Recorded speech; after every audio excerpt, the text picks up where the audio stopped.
So hello everyone, मेरा नाम है एलिश पजवार और आज हम स्टार्ट करेंगे फिजिक्स का first chapter physical quantities and measurements. So मैं ट्राई करूंगी कि मैं बाकी चैप्टर्स के भी लेक्चर्स अपलोड करूं और हर एक चैप्टर के बाद उसका एक वन शॉट वीडियो भी जरूर बनाऊं। तो चलिए स्टार्ट करते हैं with the very first lecture physical quantities. पर हम देखते हैं कि चैप्टर का नाम क्या इंडिकेट कर रहा है। चैप्टर का नाम है फिजिकल क्वांटिटीज। फिजिकल क्वांटिटीज क्या होती हैं? फिजिकल क्वांटिटीज ऐसी क्वांटिटीज होती हैं जो मेजरेबल होती है, जिनको हम मेजर कर सकते हैं, मेजर कर सकते हैं, उससे हम फिजिकल क्वांटिटीज कहते हैं जो मेजरेबल होती हैं। ठीक है, इसका हम लोग डिटेल से पढ़ेंगे इन अवर थर्ड लेक्चर। अपने थर्ड लेक्चर के नाम ऐसे डिटेल से पढ़ेंगे। और मेजरमेंट्स, अब मेजरमेंट्स का ताल्लुक सिर्फ साइंस से नहीं है। मेजरमेंट्स हमारी जिंदगी का एक हिस्सा है, they are part of our lives. हम कितने एज के हैं, हमें कितनी चीजें लेनी है, क्या करना है, सारी चीजें मेजरमेंट्स में आती है जो हमारी जिंदगी का एक हिस्सा है। तो अब साइंस की बदौलत ये जो मेजरमेंट के तरीके हैं इनको बहुत ज्यादा इम्प्रूव कर दिया गया है। ये इम्प्रूव हो गई है पुराने जमाने से, ये मेजरमेंट्स इम्प्रूव हो गई हैं। तो इस चैप्टर के अंदर हम कुछ मेजरमेंट्स पढ़ेंगे डिटेल से। ठीक है, तो अभी हम चलते हैं अपना टॉपिक के ऊपर, that is introduction to physics. Physics का इंट्रोडक्शन लेने से पहले मैं आपको बताऊंगी कि जो मैन है ना, लोग, वो बहुत ही इंस्पायर होते हैं by the wonder of nature. Nature की वजह से बहुत ज्यादा इंस्पायर होते हैं, बहुत हैरान होते हैं। अब किस तरह सूरज जो है वो टुलू होता है, किस तरह ग्रूव होता है, किस तरह चार मौसम आते हैं, किस तरह गर्मी सर्दी, मतलब इस कुदरत को देखकर लोग जो है बहुत ही ज्यादा वंडर होते हैं और वो क्यूरियस होते हैं नेचर के राजों को जानने के लिए, उसके सीक्रेट्स को जानने के लिए बहुत ही क्यूरियस होते हैं। हकीकत रियलिटी को जानने के लिए लोग बहुत ही क्यूरियस होते हैं, बहुत ही दिलचस्प होते हैं। ठीक है, तो लोग जो है वो ऑब्जर्व करते हैं वेरियस फेनोमेनास को और फिर वो कोशिश करते हैं कि वो आंसर कर पाए क्वेश्चंस को, वो समझ पाए थोड़ी लॉजिकल रीजनिंग के जरिए। लॉजिकल रीजनिंग के जरिए ऐसे नहीं कि आप कुछ भी लगा दो कि ये इस तरह से हो रहा है, नहीं। एक लॉजिकल रीजनिंग होती है कि किस तरह सूरज टुलू हो रहा है, किस तरह ग्रूव हो रहा है, एक लॉजिकल रीजनिंग के बिना पर। ठीक है, अब क्या होता था, साइंस, मैं आपको बता रही हूँ, साइंस जो है, साइंस का जो वर्ड है,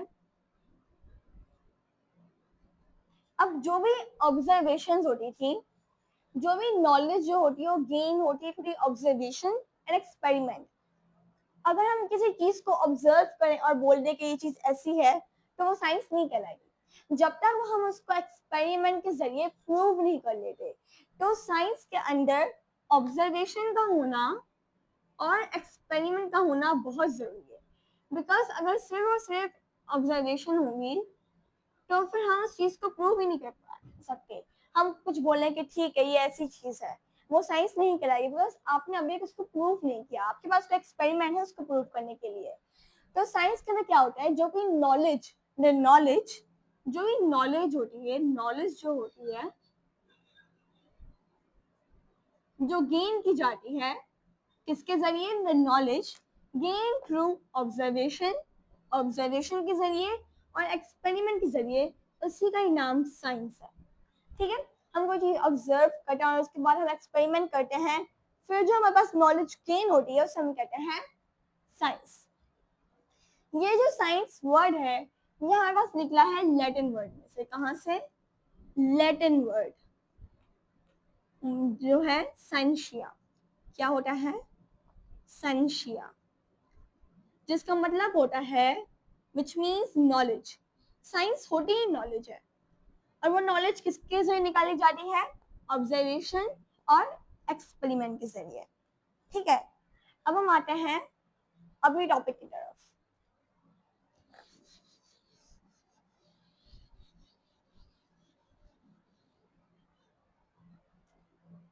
अब जो साइंस है हम यहाँ लिख लेते हैं साइंस, शिया लिख लेते हैं। ठीक है, विच मीन्स नॉलेज। अब क्या होता था, पुराने जमाने के अंदर, मतलब 18th सेंचुरी से पहले, बिफोर बिफोर 18th सेंचुरी, मतलब 18th सेंचुरी से पहले, बिफोर 18th सेंचुरी,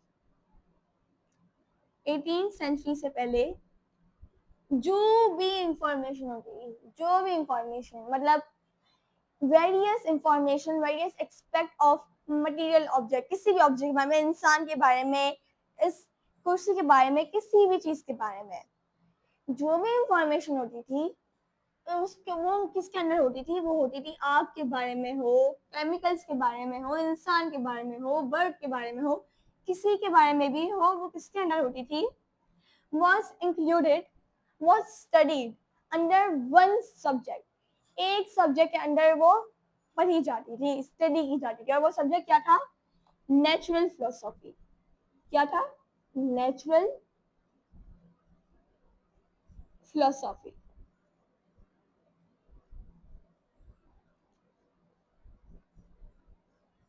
लेकिन जिस तरह वक्त गुजरता गया, जिस तरह नॉलेज इंक्रीज होती गई, ये जो नेचुरल फिलोसॉफी है ना, ये डिवाइड हो गई इनटू टू मेन स्ट्रीम्स के अंदर। इसके अंदर डिवाइड हो गई टू मेन स्ट्रीम्स के अंदर। और वो टू मेन स्ट्रीम्स क्या थी, physical science and biological science. क्या, फिजिकल साइंस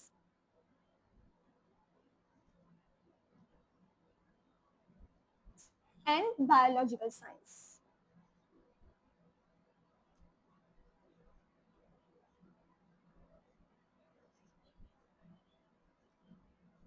ठीक है, फिजिकल साइंस के अंदर हम क्या पढ़ते हैं, फिजिकल साइंस के अंदर हम पढ़ते हैं अबाउट नॉन लिविंग थिंग्स। ये जो स्ट्रीम है ये डील करती है with the study of non living things के बारे में। किसके बारे में, नॉन लिविंग थिंग्स के बारे में।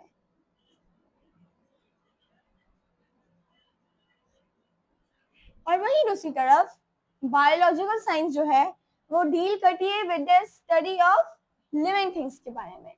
बिकॉज जो वर्ड बायो है ना, बायो उसका मतलब भी होता है लाइफ। ठीक है, तो किसके बारे में करती है, लिविंग थिंग्स के बारे में।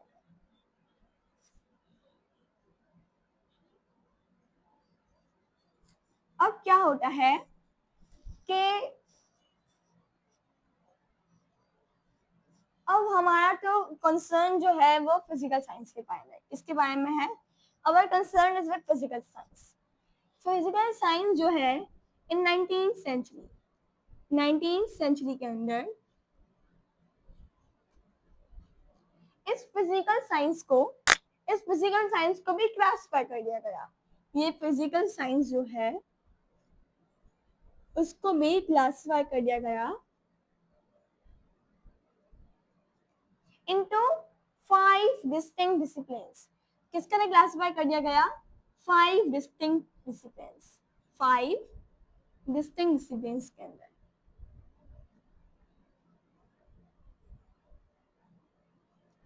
और वो 5 distinct disciplines कौन सी हैं, let me tell you। Number 1 physics, number 2 chemistry, number 3 geology, number 4 astronomy,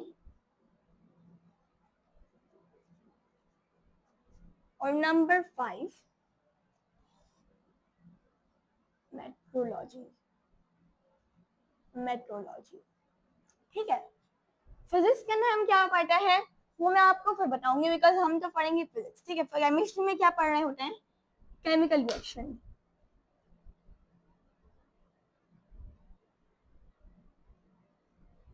ठीक है, जियोलॉजी। अब पता जहां भी जियो का वर्ड आ जाए ना, उसका मतलब होता है कि अर्थ। जियो का मतलब होता है अर्थ, तो इसके अंदर हम पढ़ेंगे अर्थ के बारे में, पढ़ते हैं अर्थ के बारे में। एस्ट्रोनॉमी में हम क्या पढ़ते हैं, स्टार्स और गैलेक्सीज के बारे में, स्टार्स और गैलेक्सीज के बारे में।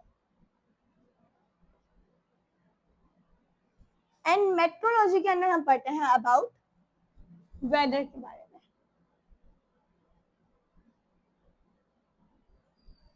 इनमें से सबसे फंडामेंटल क्या है? इन सब 5 डिस्टिंक्ट डिसिप्लिन्स में से सबसे जो फंडामेंटल है, सबसे इम्पोर्टेंट, सिग्निफिकेंट अगर कहें तो दैट इज फिजिक्स। वो क्या है? फिजिक्स।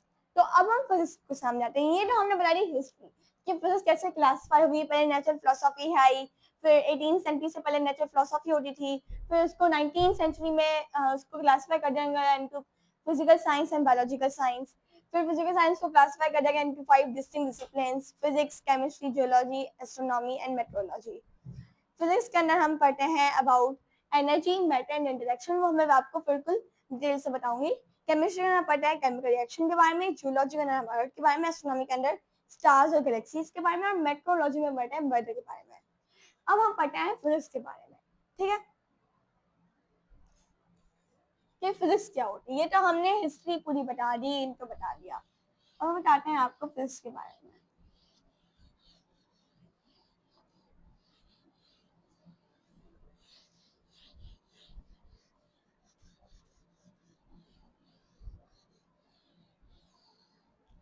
ठीक है, हम पढ़ते हैं फिजिक्स के बारे में।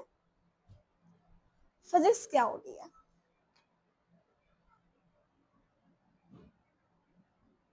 What is physics? पहले आपको क्या जानना चाहिए कि फिजिक्स में हम पढ़ते क्या है। Physics is the study of matter. किसकी स्टडी होती है? Deals study of matter, energy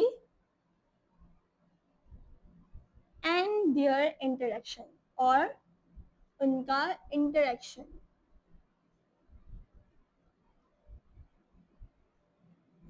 अब मुझे बताएं कि मैटर क्या होता है। मैटर का मतलब होता है, मैटर मीन्स कोई भी चीज which occupied space and have volume. Matter का मतलब होता है कोई भी चीज जो स्पेस ऑक्यूपाई करती हो और उसका वॉल्यूम हो, सब मैटर कहते हैं। एनर्जी, एनर्जी मतलब इलेक्ट्रिकल एनर्जी हो गया, हीट एनर्जी हो गया, मैकेनिकल एनर्जी हो गया, साउंड एनर्जी हो गया। So these are energy. ठीक है, और उनका इंटरेक्शन। अब मैं आपको समझाती हूँ। फॉर एग्जाम्पल, एग्जाम्पल ले लें मैटर जैसे car. For example take matter as a car, because car एक मैटर है। क्यों? Because it occupy space and have volume. Car space occupy करती है और वॉल्यूम भी ऑक्यूपाई करती है कार। ठीक है, अब कार को जब हम एनर्जी देते हैं, कार को हम एनर्जी देते हैं with the help of petrol या फ्यूल जो है हम देते हैं। बिकॉज कार के लिए पेट्रोल क्या है? एक एनर्जी है। मैटर हमने ले लिया कार और एनर्जी हमने ले ली पेट्रोल। अब जब कार और पेट्रोल आपस में इंटरेक्ट करेंगे तो क्या होगा? गाड़ी चलेगी ना। इसी को ही बोलते हैं physics. When matter, energy, this is study of matter, energy and interaction. उनके इंटरेक्शन को हम कहते हैं फिजिक्स। क्या है? फिजिक्स से कोई डेफिनेशन पूछा आपसे कि आप क्या बोलेंगे कि physics is study of matter, energy and interaction. Example भी दे सकते हैं, जैसे मैटर हमने ले लिया कार, एंड उसकी एनर्जी हमने ले ली फ्यूल। जब कार और कार में फ्यूल हम डालेंगे तो वो चलेगी कार। यही होती है फिजिक्स। ठीक है, अब हम आते हैं कि ये जो फिजिक्स है ना, फिजिक्स ये हमें हेल्प करती है the laws and principle of physics. Laws and principle of physics. Physics के जो प्रिंसिपल होते हैं, उनके लॉज होते हैं ऑफ फिजिक्स,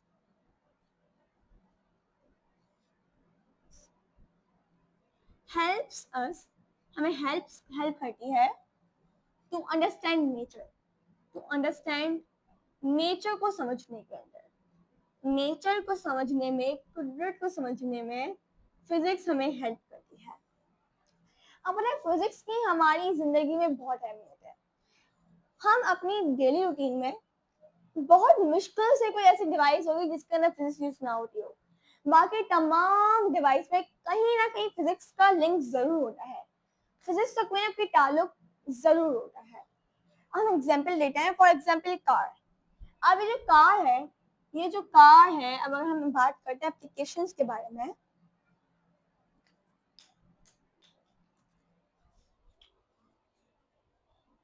हम बात करते हैं एप्लीकेशंस के बारे में।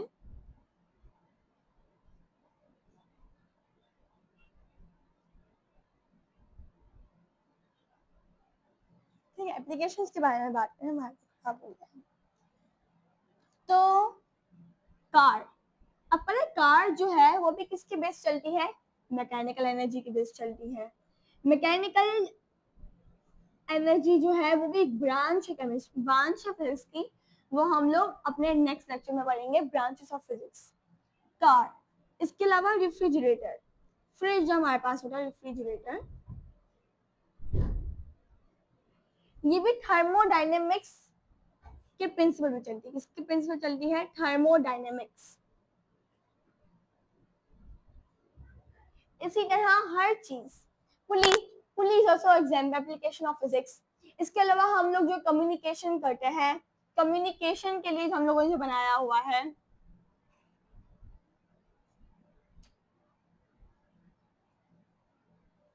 रेडियो, टीवी, टेलीफोन, ये सब भी फिजिक्स की ही हमारे पास एप्लीकेशंस है।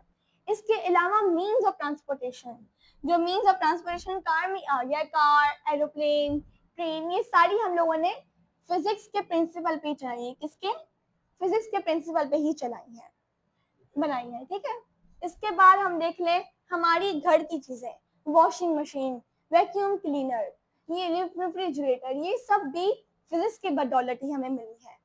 तो फिजिक्स जो है ना, फिजिक्स उसमें हमारी जिंदगियों को बहुत ही आसान, हमारी जिंदगी को बहुत ही आसान और बहुत ही फास्टर और बहुत कंफर्टेबल बना दिया है, कंफर्टेबल बना दिया। कार से आप देखें, एरोप्लेन से देखें, कितना इजीली हम लोग कर सकते हैं, ट्रांसपोर्ट कर सकते हैं हम लोग, कितना जल्दी, मतलब कितना जल्दी हम एक मुल्क के कोने से, एक दुनिया के कोने से दूसरे दुनिया के कोने में पहुंच सकते हैं with the help of aeroplane. Aeroplane भी किसकी एप्लीकेशन है, फिजिक्स की। ठीक है, फास्टर, कंफर्टेबल भी कर देता है, हमारी चीजों को बहुत कंफर्टेबल करे। पहले हम कैसे बनाई सफर करते थे गधे गाड़ियों के ऊपर, लेकिन अब एरोप्लेन कंफर्टेबली हम करते हैं, जब हमें हर सहूलत मिलती है, कंफर्टेबल बना दिया है।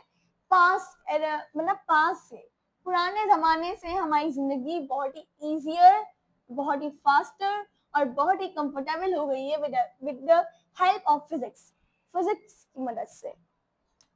अब हमारे पास फोन देख लें, फोन, हमारे पाम से भी छोटा फोन क्या क्या नहीं कर सकता। हम एक दूसरे को मैसेज कर सकते हैं, वो दोनों के किस कोने में हम कहीं हो, फिर भी हम मैसेज कर सकते हैं, मैसेज सेंड कर सकते हैं, रिसीव कर सकते हैं, अपने दोस्तों के साथ कांटेक्ट कर सकते हैं। और इसके अलावा दुनिया की लेटेस्ट वर्ल्ड वाइड इंफॉर्मेशन भी हम मोबाइल के जरिए मालूम कर सकते हैं। हमारे पाम से भी छोटा फोन क्या क्या नहीं कर सकता।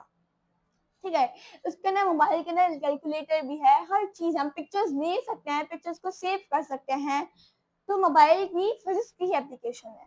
ठीक है, अब जिस तरह साइंटिफिक इंफॉर्मेशन जो है, जिस तरह साइंटिफिक इन्वेंशन जो है वो बढ़ती जा रही है, इसी तरह वो डिस्ट्रक्शन भी कॉज कर रही है, वो डिस्ट्रक्शन भी कॉज कर रही है, वो बर्बादियां भी कॉज कर रही है।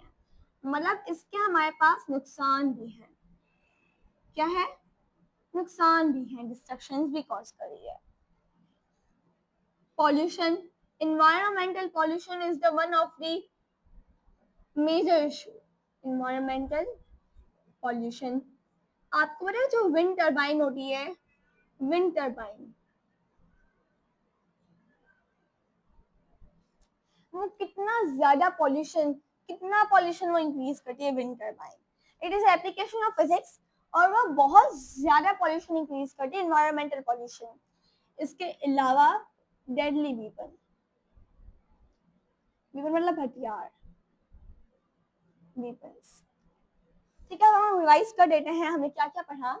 हमने पढ़ा कि बिफोर 18th सेंचुरी हमारे पास यूनिवर्सल फिलोसॉफी होती थी, लेकिन जिस तरह वक्त गुजरता गया इन द उसको हमने क्लासिफाई कर दिया इनटू टू स्ट्रीम्स के अंदर, physical science and biological science. Physical science deal with the study of non living things, biological science deals with study of living things. अब हम पढ़ेंगे फिजिकल साइंस। फिजिकल साइंस को divide कर दिया into 5 distinct disciplines. Number 1 physics, number 2 chemistry, number 3 astronomy, meteorology, geology, ठीक है। इसके बाद सबसे फंडामेंटल क्या होती है उसके अंदर, फिजिक्स। फिजिक्स क्या होती है, physics is study of matter, energy and interaction. The laws and principle of physics helps us to understand nature. Nature को अंडरस्टैंड करने में फिजिक्स का बहुत बड़ा रोल है, ठीक है।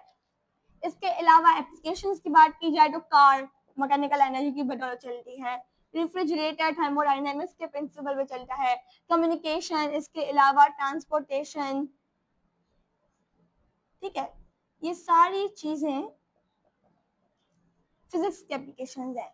जहाँ फिजिक्स में हम लोगों के पास फायदे हैं वहां पे उन्होंने कुछ रिस्ट्रिक्शंस भी की हैं, जैसे environmental pollution and deadly weapons. और मेजरमेंट्स हमारी जिंदगी का एक हिस्सा है, ठीक है। और ये इसने हमें फिजिक्स को समझने के लिए, फिजिकल वर्ल्ड को समझने के अंदर बहुत हेल्प किए मेजरमेंट्स ने। तो ये था हमारा आज का लेक्चर। अब हम अगले लेक्चर में पढ़ेंगे about the branches of physics. तब तक के लिए अल्लाह हाफिज।